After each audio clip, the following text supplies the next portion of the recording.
All right. Hello, everyone. Thank you so much for joining today. I'm Alicia. I'm the director in our Career and Professional Development Office at Art Center. And today we are talking about one of my favorite topics, but I know it's a topic that provides a lot of stress as well, but that is portfolio websites. And so I'm really hoping today helps you have a little more guidance in terms of getting started in a portfolio website, updating one you currently exist, that you currently have, and maybe gives you some tools to get started. So here's what we're going to cover today. Why do you need a portfolio website? I'm sure the majority of you understand why, but you do definitely need one. So we'll talk briefly through why you might use one, why it's important, what to include on that website. And I'm going to cover kind of the basics of what's expected to be seen on your portfolio website, some of the baseline things to include. And then, of course, it's really up to you on how you want to personalize that website. And we'll talk through all of that as well. And then what's being looked at in your website? So what are employers, recruiters, hiring managers, design managers, what are they looking at when they come to your website? What are they expecting to see? So we'll talk through a little bit of that. And then I have some tips for designing a portfolio website that viewers will be able to view really easily. So I know that everyone here is an artist and a designer, but it also might feel really overwhelming to even get started designing your portfolio website specifically, but we'll just talk through some baseline tips for that as well. But let's get started with why you might need a portfolio website. I really say it is crucial for every artist, designer, future creative professional.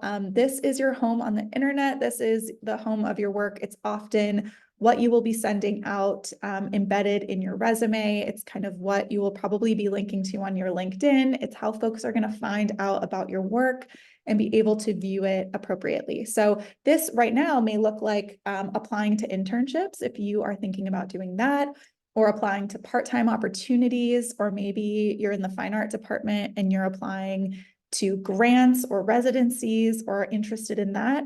Your portfolio website is going to be really important as a house for all of your work and a way to really get to know you and your work. And then, of course, with that, appealing to future employers. So as you're in school, as you are meeting and networking with your creative community, being able to send someone your portfolio website so that they can kind of start getting a sense of you and your work is going to be really important. It's a great way for them to kind of keep tabs on you as an artist designer, as someone that they might want to hire in the future. So definitely a good resource and tool there. And then, of course, building your personal brand as an artist or designer. Your portfolio website is really where you get to tell your story. It's where you get to curate the way that your work stands out. And you really get to create that personal brand for yourself out in the world on the internet, essentially. And then this is maybe a less common way to think about it, but it's also a great way to archive your projects. And so a lot of the times I know folks use their portfolio website as a place to both highlight their projects that they currently want to highlight, but also when you wrap up a project, get it up on your portfolio website. It can be hidden for a while. It's a really great way to kind of have a space where all of your work lives. And then you get to kind of curate that work from there. So this is kind of the main reason why it's really important that as a creative professional, you start thinking through having a really dynamic portfolio website. And I will say the earlier you start, the better. Don't wait until 1 second before that application is due or right before you graduate. This is going to be an ongoing process as you become a creative professional that you are going to constantly be tweaking. So just know that you can start now and you'll continue to kind of work on this throughout your career.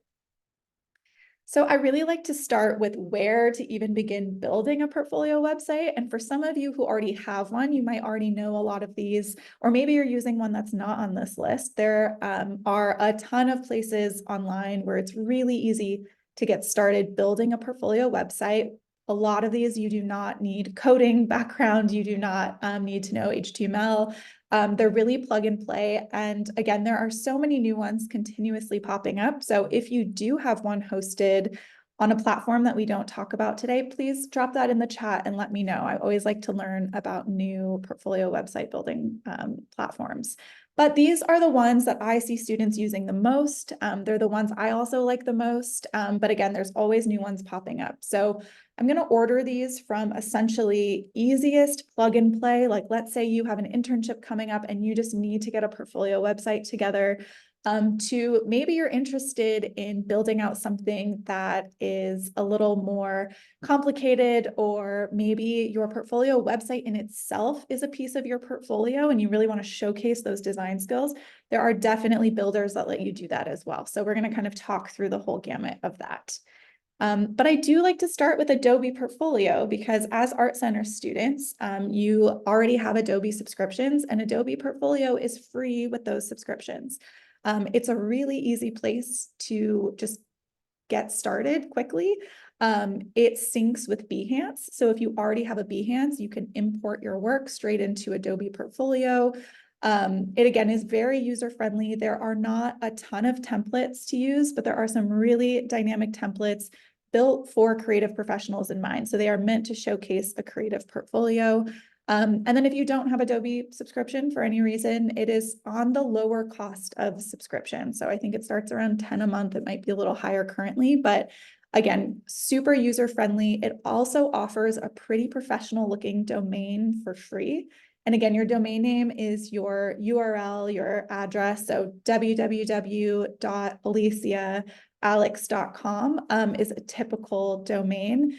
But usually you have to pay for that. So on Adobe Portfolio, it'll say www.aliciaalex.design.com instead of .adobeportfolio.com. So I just like that as a perk. I think it looks really professional, and we can talk all about domains in a bit as well. The second one I see a lot is Wix, another one that's quite easy to use. Wix also does have student discounts, so you get 50% off your premium account. And so it's wix.com/students to set up your account that way. But again, really easy drag and drop design. If building a website is something that intimidates you, but you also want something that feels a little bit more built out, this is a really good option. They have a lot of gallery templates available here. Again, custom domains available for free. And what I like about Wix is there's actually a lot of helpful content, blog content to help you build out. And again, this is kind of depending on what you need it for. It offers a free trial to start. And then I believe it's anywhere from around 13 to 40 a month, but that's again, depending on how you want to build that out. And then we have Fabric, which is a newer-ish platform that I've really liked because it was built by artists and designers for artists and designers. So it's really kind of created this community around it, sort of similar to Behance, but more for portfolio websites specifically. It's really easy to add media content into these templates. They've designed it specifically for that. A lot of gallery templates, tons of themes. And what I like is that it's easy to switch between the themes and the templates. So if you start designing out on one and you're kind of thinking it's not working for you, it's really easy to pick a new template and it will transfer over your work to that. So I think that's great. And then also what I love is because they've created this community of artists and designers, they have this show and tell section on their website where it features your portfolios. It really celebrates all of the creatives who are using Fabric. So if you're looking for something that comes with maybe a little more of a community, a way to connect to others, Fabric is great. And again, it ranges similar to Wix from this like 11 to 26 a month, maybe a little bit higher. And then I'm sure a lot of us are familiar with Squarespace. I would say Squarespace runs right in the middle of easy plug and play to you really want to customize your website. If you are interested in this, there is also similar to Wix, they have a student program. So you get 50% off your premium accounts through that. Again, tons of templates, but they also have a new feature called, I think it's Liquify or Liquid, where you really just drag and drop and design your whole website, and they make it pretty intuitive and easy that way. So you have two options where you can design into a template, or if you already have your website imagined in your head and you know how you want it, you can kind of create and drag around their design elements in that way too. Really easy to customize if that's something that you're familiar and interested in. If you're someone that knows that you maybe want to build out a small business or sell some of your artwork, Squarespace supports the business side of that as well. I know that's not for everyone necessarily, but just know that that is something that can really be integrated into something like a Squarespace site, which is why it falls kind of in between this spectrum. But again, custom domains available. You could both do templates or no templates, and genuinely pretty easy to get up and running on Squarespace. It is a little bit on the more expensive side. I think it starts at $20 a month, and that just kind of depends on what you're looking for. I really love Format also, specifically if anyone here is in film or photo. This website is really geared towards work within those departments. But that's not to say if you were in illustration or any other department that you couldn't use Format, but they've really structured their website for photographers in mind, for folks in film in mind. And with that, it really supports online stores if you're thinking about licensing your work, or client galleries if you think you might be freelancing, doing photography and wanting a way to kind of communicate with your clients via your website. This is a really great platform to explore there. And this is one that really will grow with your professional needs. So again, if you think you might be freelancing in the future, if you think you might need some of those business tools, Format is really wonderful there. And then they have a great blog with helpful content. I think even if you don't use Format for yourself, definitely go check it out, because I have found it really informative in terms of some career content on there, things that we definitely agree with in the way that it's written. So check out Format. I think it's a great resource regardless. And then some of you might be very familiar with Cargo, because we have an Art Center partnership with Cargo. Cargo definitely falls on maybe the more complicated end of getting your website up and running, depending on your comfort level. But it also allows you a lot of flexibility and creativity. So if you are someone who maybe your website is, you consider it a piece of your portfolio in itself, Cargo could be a really great option for designing out a unique experience. It is free to Art Center students. I believe this code here is the last one that we have. If this code doesn't work, reach out to our office and we'll get the updated code. But essentially, while you are an Art Center student, it is free premium to use Cargo. So definitely give it a try if you are interested. A lot of great templates, and again, geared towards creatives. So it's definitely great if you're looking for something that's a little bit more built out.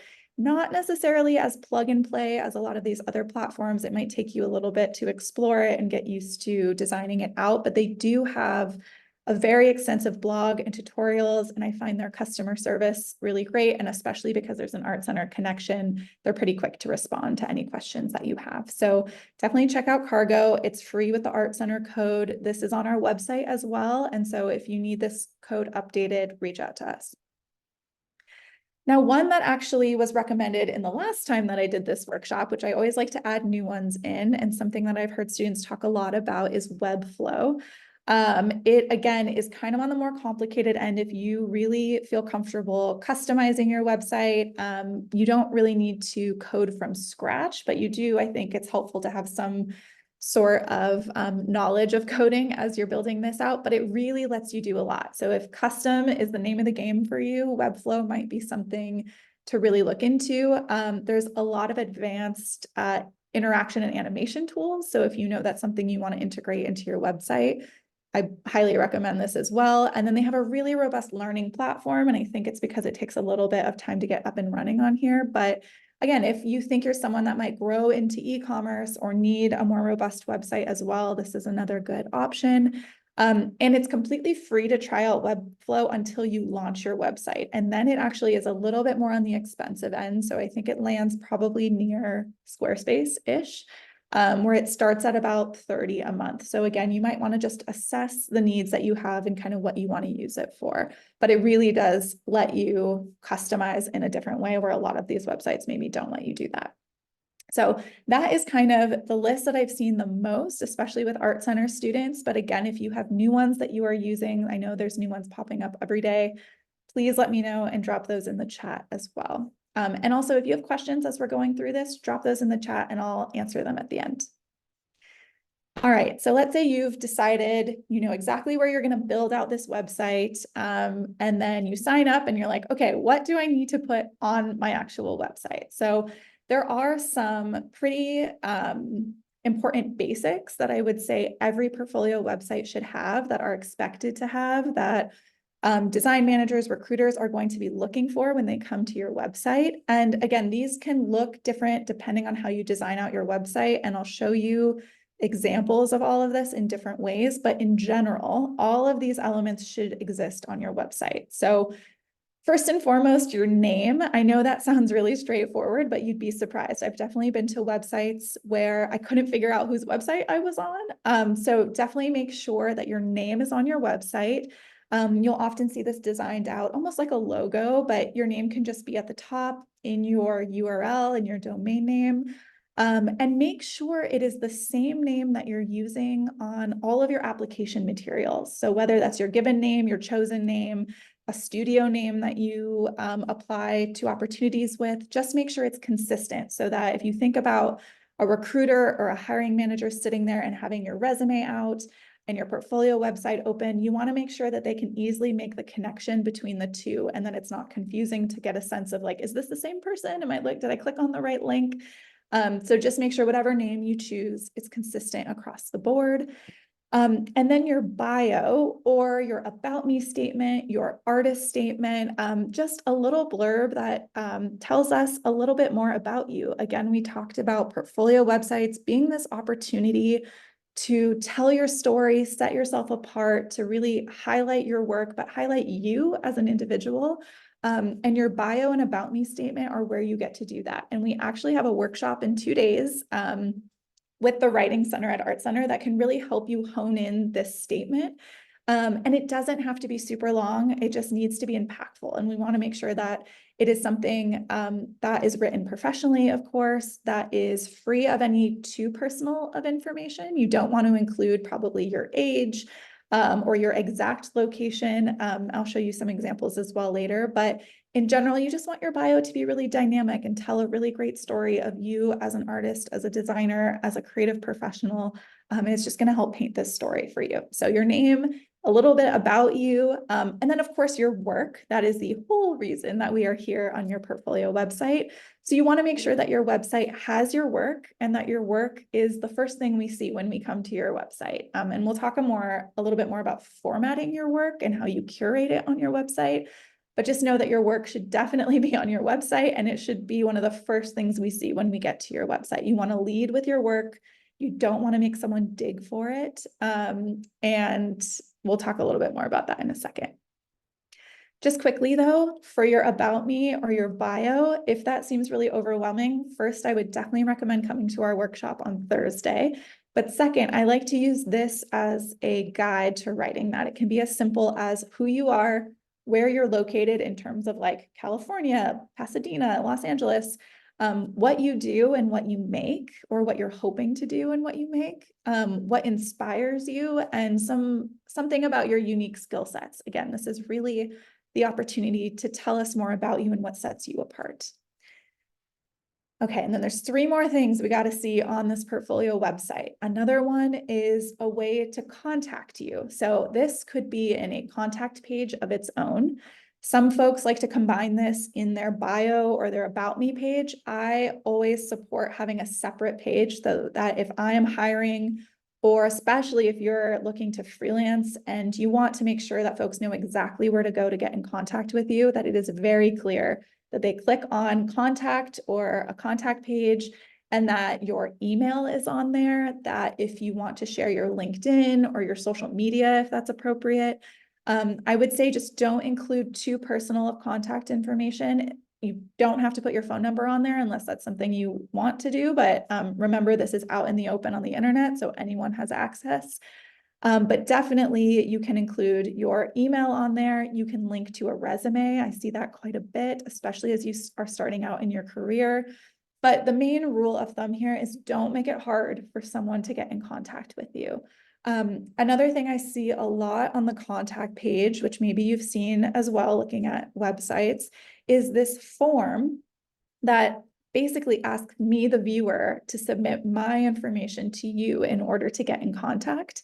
If you are going to do that, I would also provide your email somewhere on that page.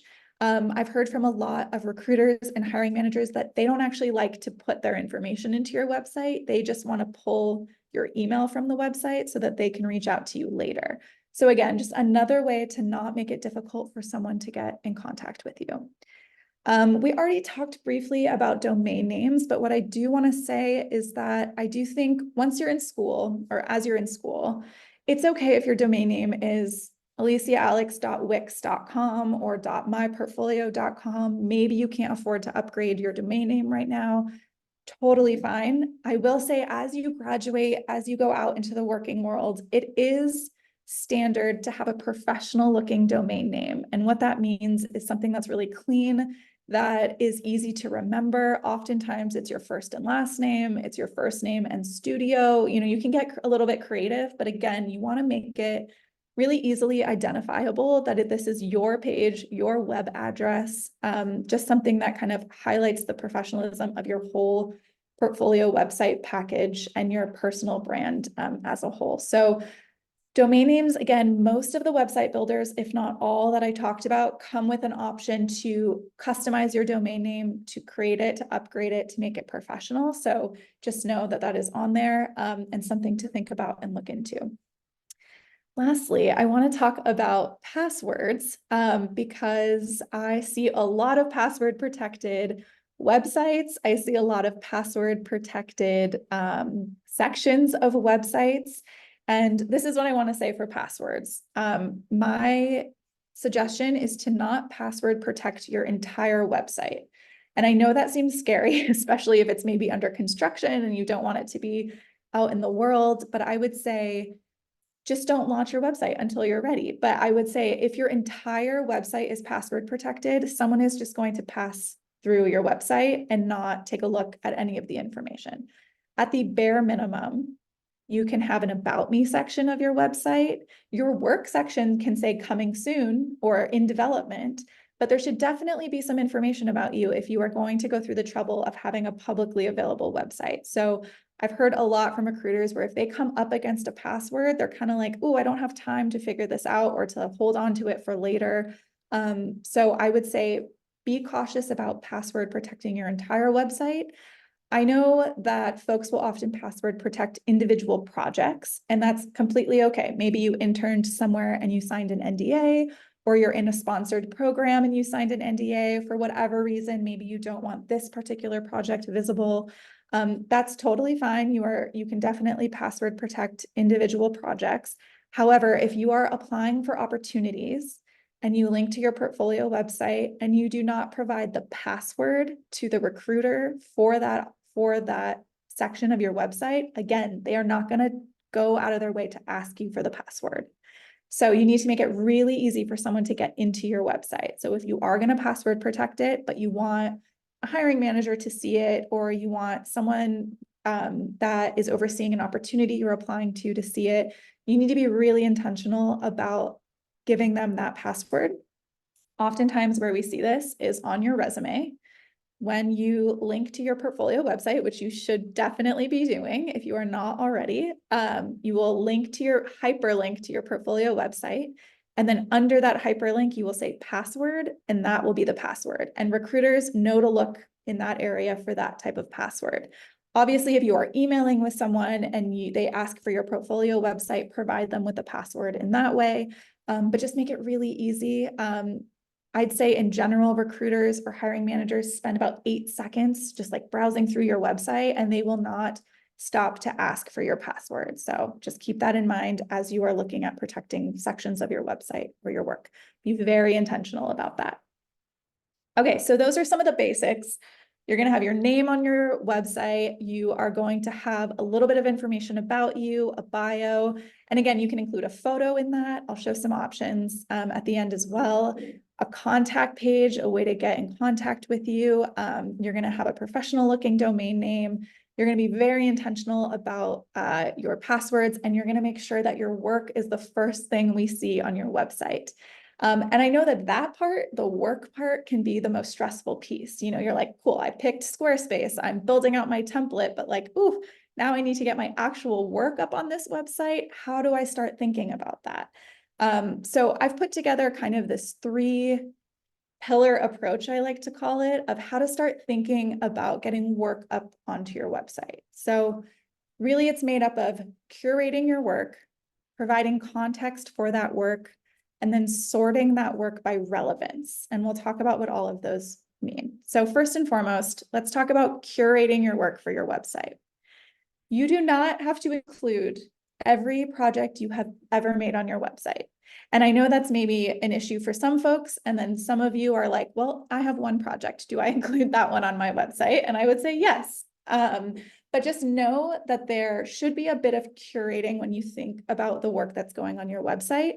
Sometimes I say, take a look at all the work you've made. Maybe you're halfway through your time at Art Center and you definitely have some completed projects you're really proud of. Maybe you're about to graduate and you have all the projects in front of you. Think about the work that's going to represent you as an artist and designer, the work that represents your skill sets the most, the work that you want to show in the world, and the work that showcases the work you want to be doing.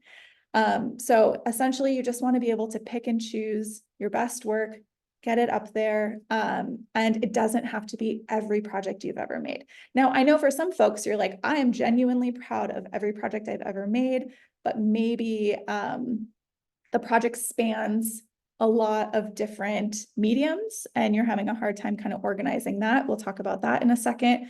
But in general, you just want to make sure the work that's actually on your website really represents you and the work that you want to be doing. So that's kind of the number one golden rule, is take a look in front of you and get a sense of that for yourself. The other question I get a lot is like, how much work is too much work? What's the golden number of projects on there? And I will say there's not really a golden number. There's not a one size fits all how much work should be on your website. This is going to evolve throughout your entire career. If you're earlier at Art Center and you only have one great project, get that project up there. That's great. That is representative of the work you want to do. If you have 5 solid projects that you want up there, that's awesome too. If you work and span across a ton of mediums and you want to represent that as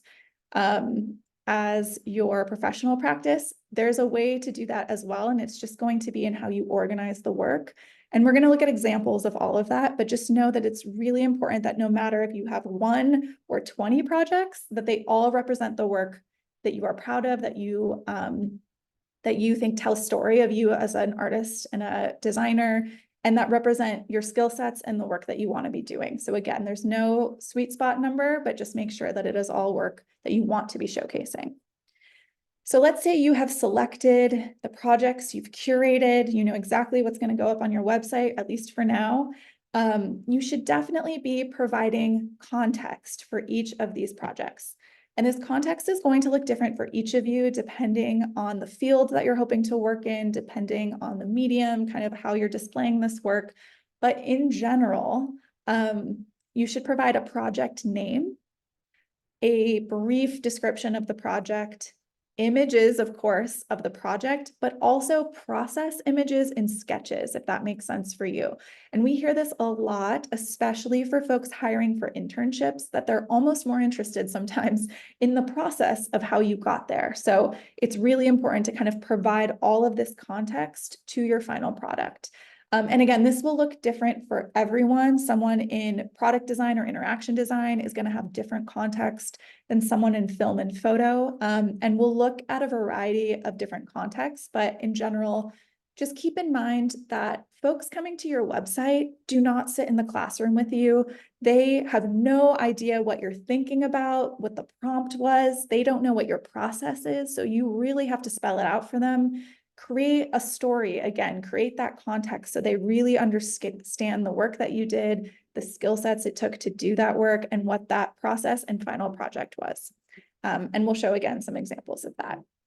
All right, so you've curated your projects, you've provided project names, descriptions, you're providing that context, and you're like, okay, now how do I display this on my website? So the third piece of this is sorting your work and organizing your work by relevance. And this can happen in 2 ways. This can be both organized into categories that are relevant to the work you do, and we'll look at examples of that, but also just in terms of the sheer order and work on your website, the way the viewer is going to experience it. You want to make sure that the work you want to be doing is the first work we're seeing on there, right? So for instance, if you're a transportation designer and you're interested in working in exteriors specifically, and you're applying to exterior internships, exterior roles, but you also have UX work, you have, other CMF work, you can include that on your website, but lead with your exterior work. Like the first project for sure should be an exterior project, so that when those hiring managers and recruiters are coming to your website, they are not digging for the work that's relevant to the opportunity. So again, you want to make sure that whatever work you want to be doing is just sorted by relevance in a way that's really easy for the viewer to navigate and to understand your skill sets, the work you are hoping to be doing, and the work that's relevant to the opportunities that you're applying for. And again, we'll see this out in practice as well, and I'll show you a few different examples of this. So to sum it up, you're going to curate your work, you're going to provide context for that work, and then you are going to take a look and you are going to sort that work by relevance. And the relevance will change throughout your entire career. So just know that you will always kind of be looking at your website, being like, does this still make sense to have this project on here? Does it still make sense to have my exterior work first? So just know that whatever you choose today, it doesn't mean it's set in stone. You should be constantly looking at your website and making sure it's still reflective of you as an artist and designer. But in general, this is kind of the way to structure and the way to start thinking about how to design out your website. And then I like to put this in big, bold letters. Check your spelling across your entire website.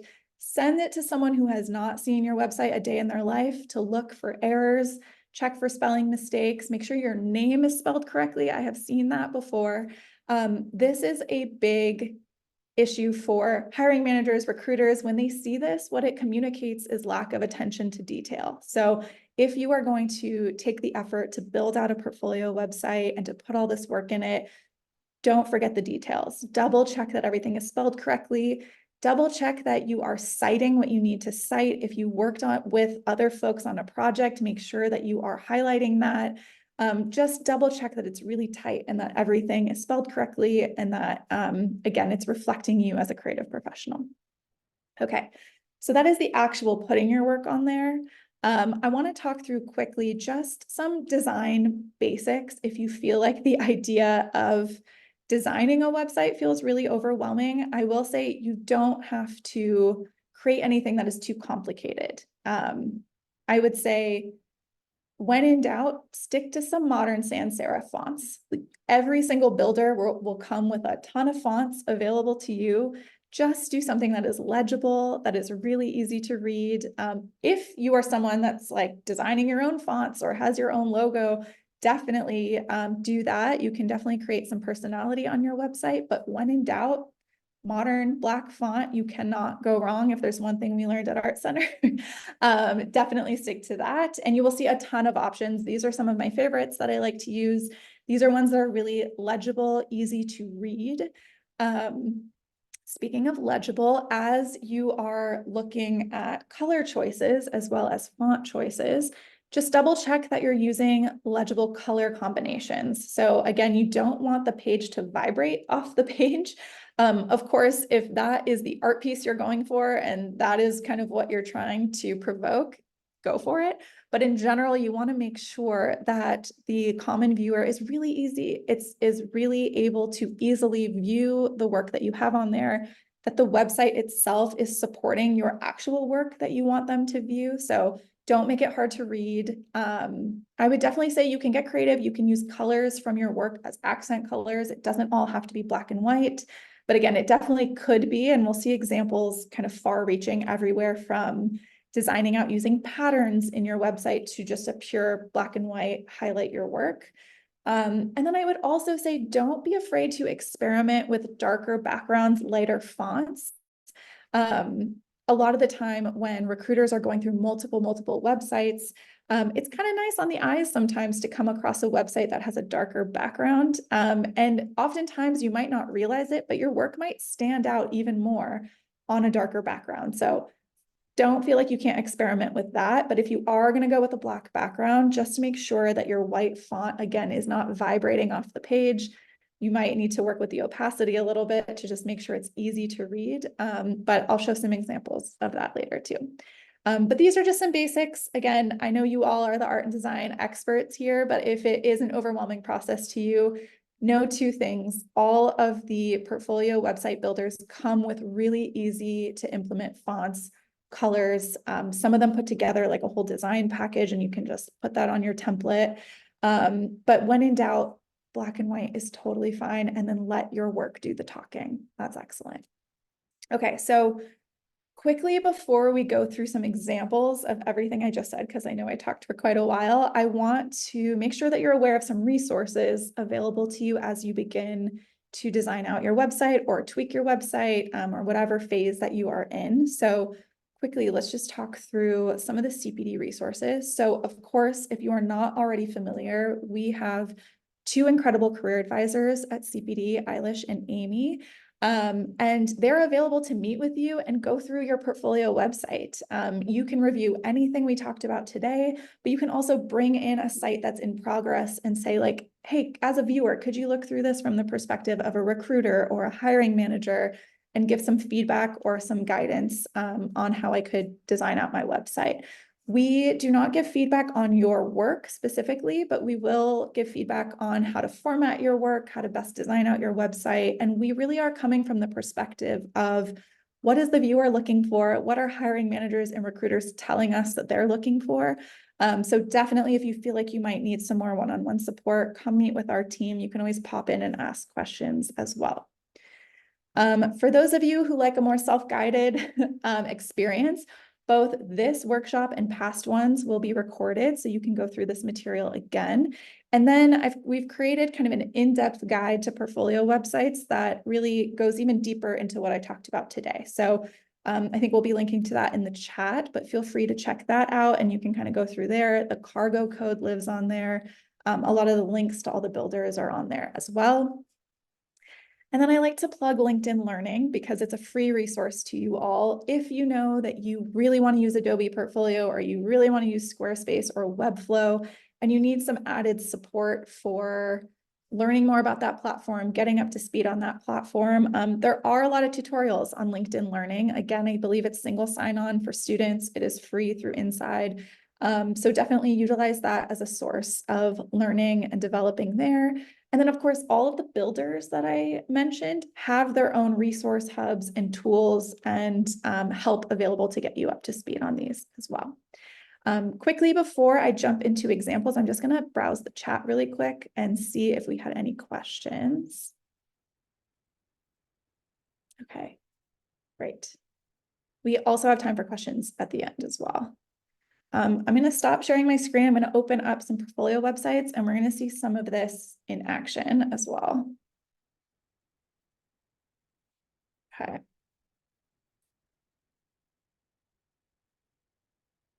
Let's see.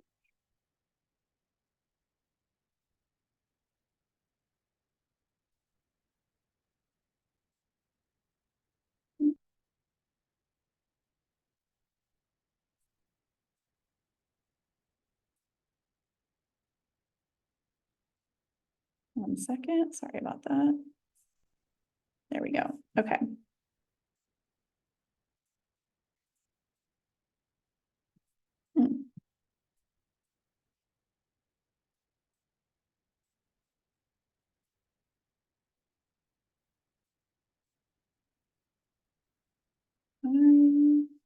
Chrome is not behaving. Let's see. All right. I'm going to try to share my screen and see if it will pop up. Here we go. Okay. Can everyone see that? Yep, we can see it. Great. Thank you. Okay, so we're going to go through a couple websites. This is an alum named Sade from the film department, also in photo. And I just think it's a really great example of the simplicity of a website that both utilizes main color stories in her work to kind of help brand her website, and also a really great way to organize the work on here. And so, you know, again, I go to the website. First and foremost, her name is up here. I know exactly the type of work she does. Cinematographer, done. Like that is great context right there. And then her work is first and foremost, right? And so a form of context is the name of this project. When I scroll over here, I haven't even clicked into the work yet, and I already know something about it.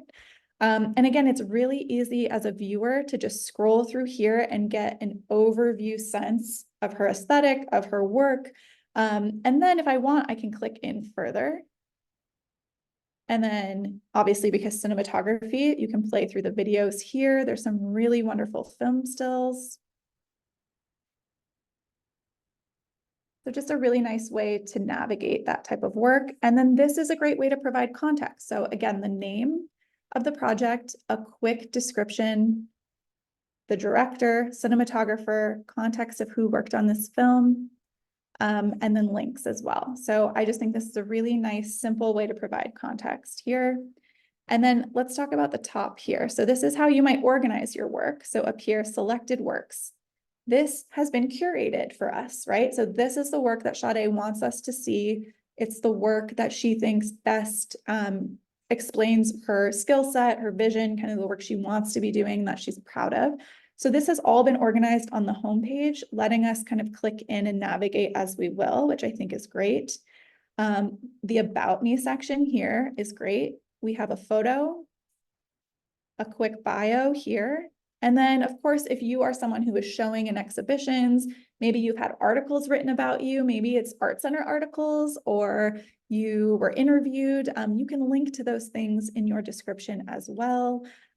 Maybe you are an alum who's working with an agency. This is kind of where you can connect there as well. And this is an example of where she's kind of combined her bio and her contact page here. And so you can kind of see a description of that. Now, she's also someone, clearly cinematographer, right? That's how she wants to be known.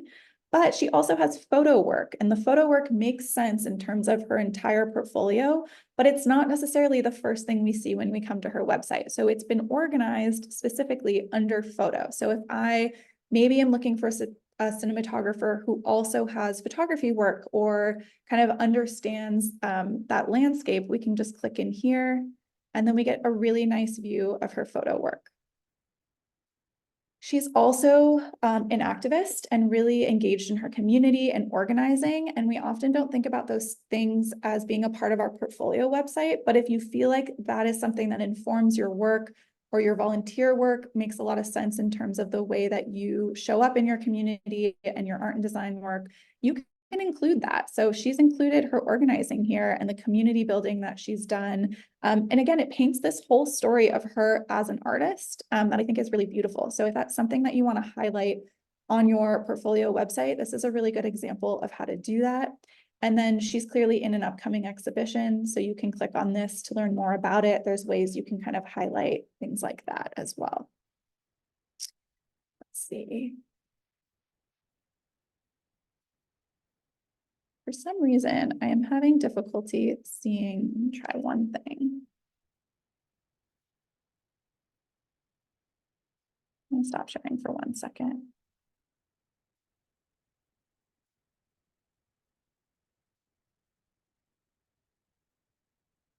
I want to make sure we have a little bit of time to look through a couple of other portfolios. Okay, I'm going to share a couple more.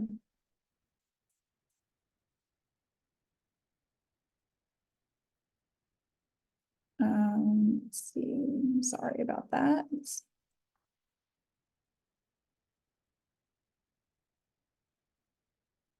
Okay, here we go. Chrome is not my friend today. All right, let's share this.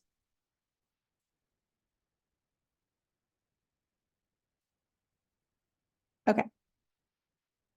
Bijou is another alum from illustration, and I think this is a really great example of a portfolio website that both is pretty maximalist in terms of its design. It's definitely not just utilizing black and white, and it also contains a lot of work. So I like to use this as an example of how organization of your website makes all the difference, because Bijou has so much work and is primarily working with a lot of clients across quite a few different industries. So it's really interesting to see how she's created a good viewing experience for us as the viewer. So we come here, this is definitely a branded logo that still is her name. So really great visual identity here. And then again, top level, we get a really good sense of all the work she does. So we know that she does paintings, that she does fashion illustrations, that she does editorial, portraits, publications. Again, this is really spanning, but it's really easy to be able to understand what we're looking for, and then be able to click in accordingly. So once you click in, again, you get an overview breadth of her work, and then you can click even further and kind of get a sense of the work itself. And her context is limited, but that's her choice as an artist. And this is really just the name of her painting. And you'll see that often with paintings or illustrations where you maybe just want the name or the medium or the size. But again, really nice experience of just being able to click through her work quite easily and navigate back. And we can look at this again through publications. And you can imagine how this could get pretty messy if it wasn't organized. But again, this is creating some really nice visual context here. And then this is the About Me. So you can get creative with your About Me. Bijou has had about a 15-year career at this point, and this is the size of her bio. So I just want you to know that it can be really concise, tell a quick story about you, and just get a sense of you as an artist, as a designer. Again, if you are someone that wants to freelance or has been working with clients, you can list your clients in your About Me. She links to her CV, which you can do as an artist, or you can link to your resume.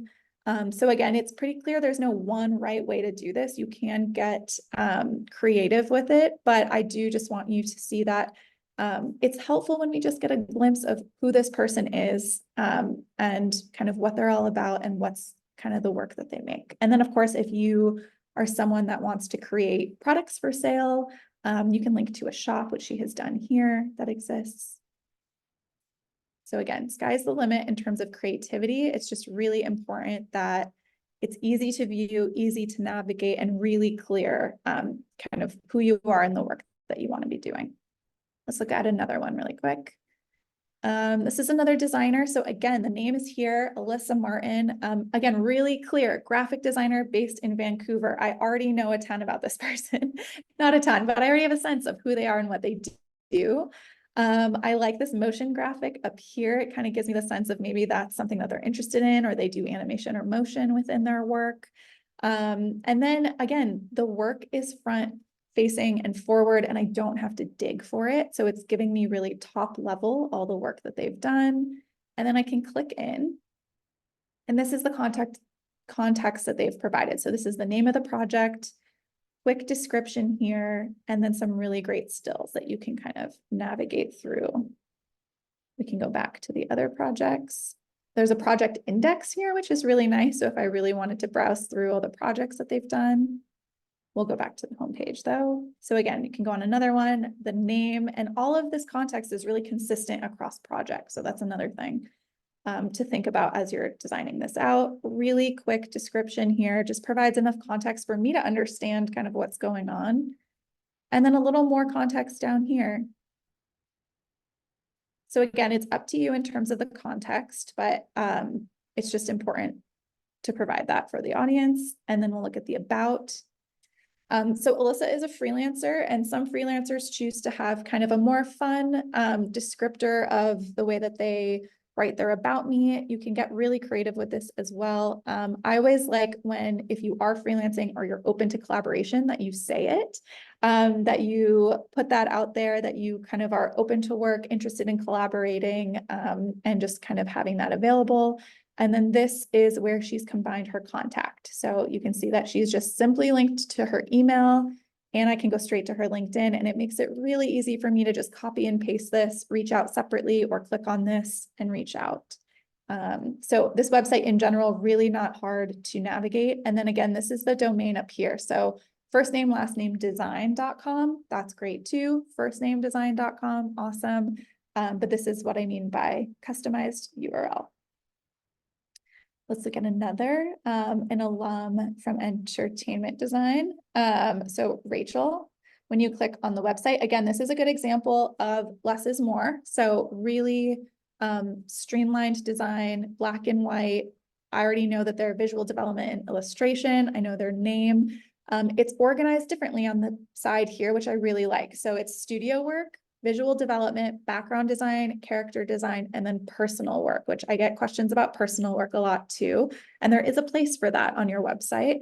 But again, as the viewer, it's so easy for me to come here. I already have a good sense of her design work and kind of her sense of story on here. And this project is just first and foremost, so I'm already going to dive in and scroll through it. I don't really need to work super hard to find anything. And then on here, I can kind of explore further. So again, it's providing the context I need within these slides. And then I know that there's background design, so I know where to go for that. And I can click in further.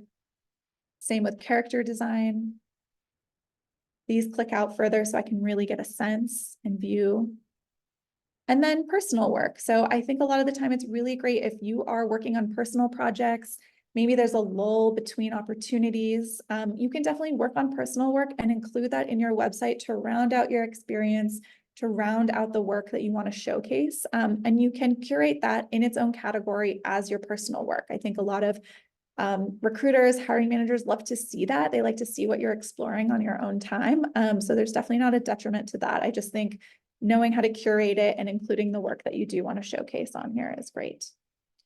And then here we have resume. So you can do it like this, or you can embed it and link to it, and contact information. So again, this is a way where when I'm coming to the website, it's really important to I know that I'm probably going to go to contact, click on here, and then her photo and her bio is here as well.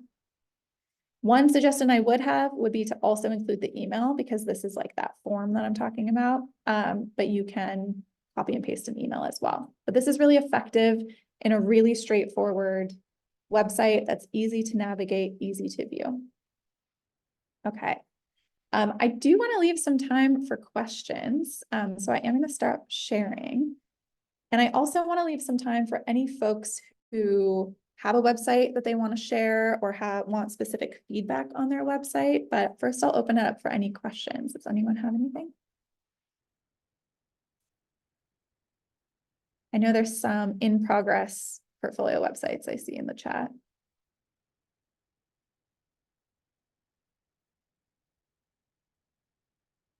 Any questions? And just know, of course, we are here to support you as well if questions come up later. Hi, I have a really quick question. My name's Aparna. I'm from product design.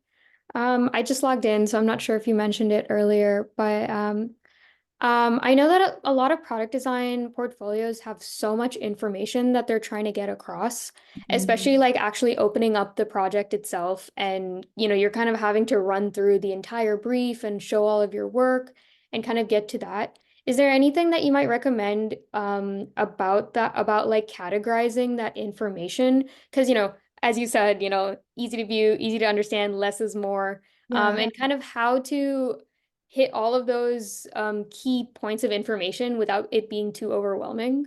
Yeah, absolutely. That's a great question. And I'll try to pull up a product design website for you, because those really do look a lot different than other websites with the process images and the sketches that you may need and like prototyping. So definitely, I think in the same sense of curating the actual work on your website, you can curate the way that you talk about each individual project. And so something that might be helpful is if you have all of the things you want to include in that project, give it to someone who is not an artist and designer, does not go to Art Center, and maybe does not have an understanding of the work that you do, and say like, what part of this is making sense? What is too much? Like sometimes it's nice to get someone else's opinion or a friend in another department maybe.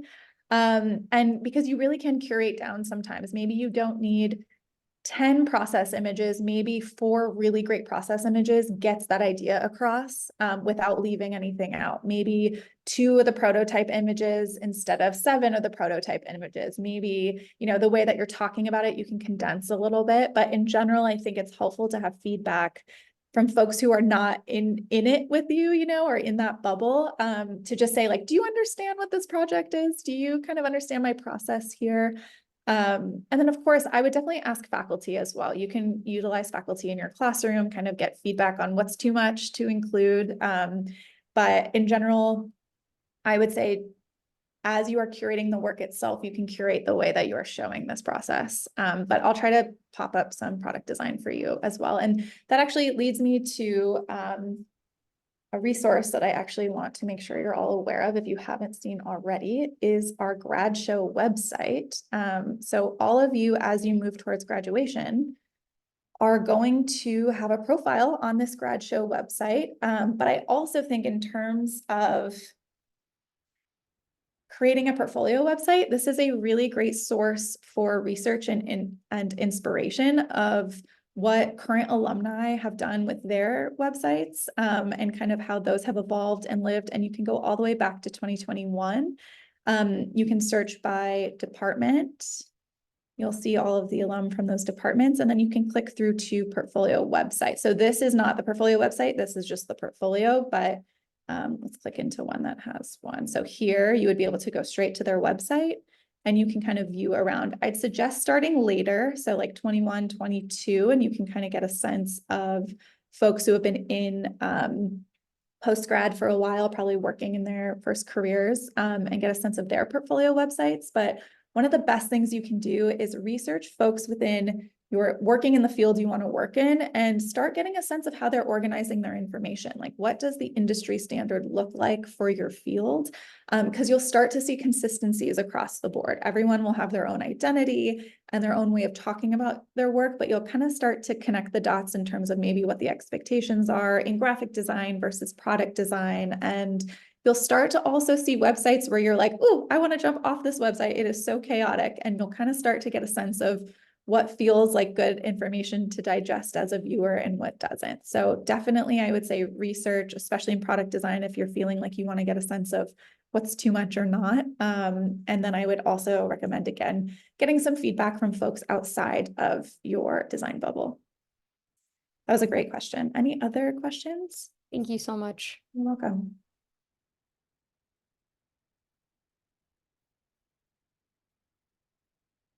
All right. This is a great question.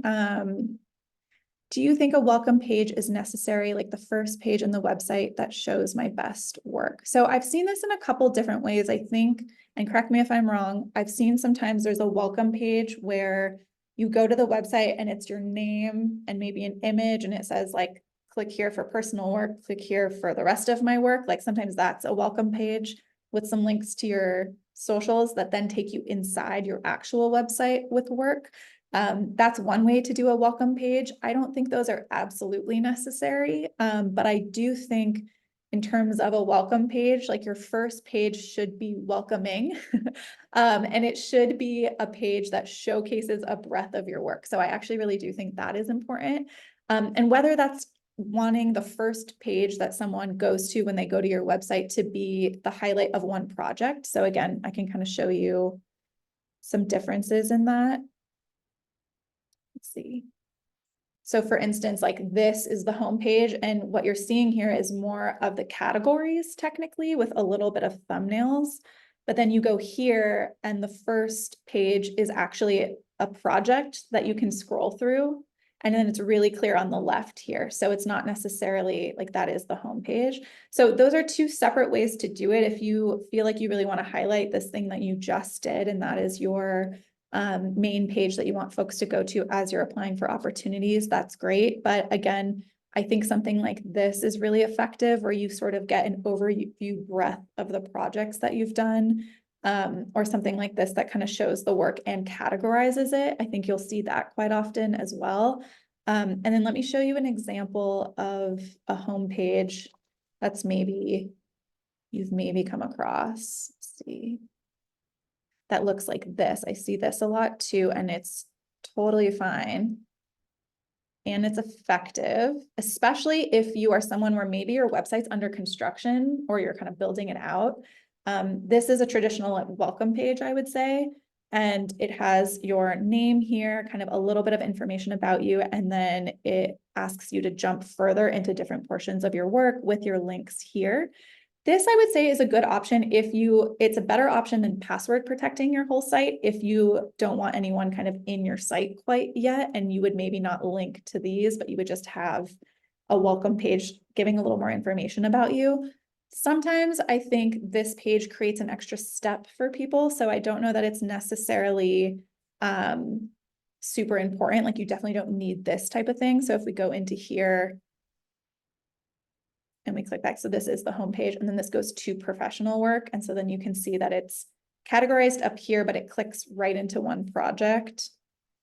And then personal work kind of clicks into other projects. So I think it depends. I think sometimes it's nice to just go straight to someone's work where you get a whole breadth of the work.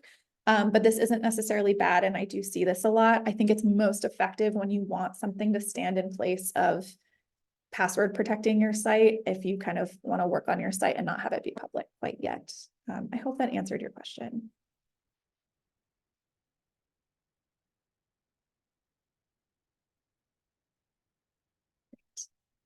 Any other questions or maybe thoughts you've had while you're doing your portfolio website or issues you've come across?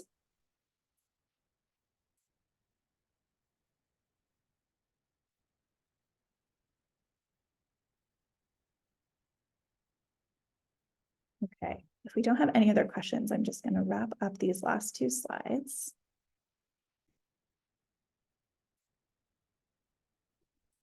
Here.